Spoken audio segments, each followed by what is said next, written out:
কূটনৈতিক প্রক্রিয়াই তো চলছে, কিন্তু ওইখানে তার আদালতে যাওয়ার হয়তো একটা অধিকার আছে, সেই জন্য আদালতে গিয়েছে। কূটনৈতিক প্রক্রিয়ায় তো আমরা ফেরত আনার চেষ্টা করি। প্রথমটা কি ছিল? বোমা। রথযাত্রা এবং উল্টো রথযাত্রা, এই দুইটাকে আমরা নিরাপদ করার জন্য সমন্বিত প্রয়াস নিয়েছিলাম। আমাদের আইন শৃঙ্খলা রক্ষাকারী বাহিনী, গোয়েন্দা সংস্থা সমূহ খুব সমন্বিত প্রচেষ্টা নিয়েছিল। কোনো অসুবিধা হয় নাই এবং শান্তিপূর্ণভাবে সেটা অনুষ্ঠিত হয়েছে। তবে দুর্ভাগ্যজনকভাবে উল্টো রথযাত্রার দিনে কমলাপুরের ওইদিকে, মতিঝিলের ওইদিকে একটা মেট্রো রেলের পিলারের নিচে একটা বোমা সদৃশ্য জিনিস পাওয়া যায় একটা ছাতার মধ্যে।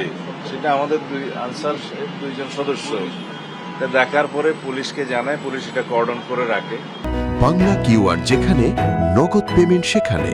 সারা দেশে 10 লাখেরও বেশি মার্চেন্টে নগদে পেমেন্ট করুন খুব সহজে। এবং এটা বোম ডিসপোজাল ইউনিট যে সেটা সরায় এবং পরে এটা বিস্ফোরিত করে।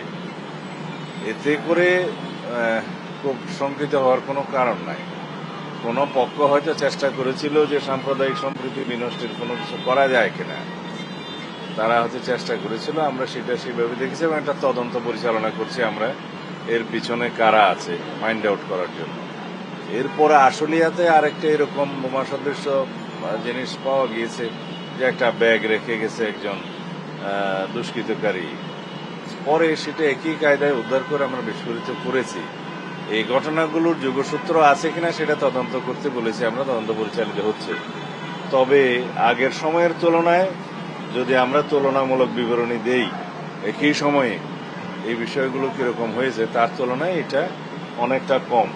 তবে আমরা সবসময় সতর্ক আছি এবং আমাদের এই জাতীয় বিষয়গুলো যারা অ্যাড্রেস করে আর কি, আমাদের উগ্রবাদী তৎপরতা বা এই জাতীয় সাম্প্রদায়িক সম্প্রীতি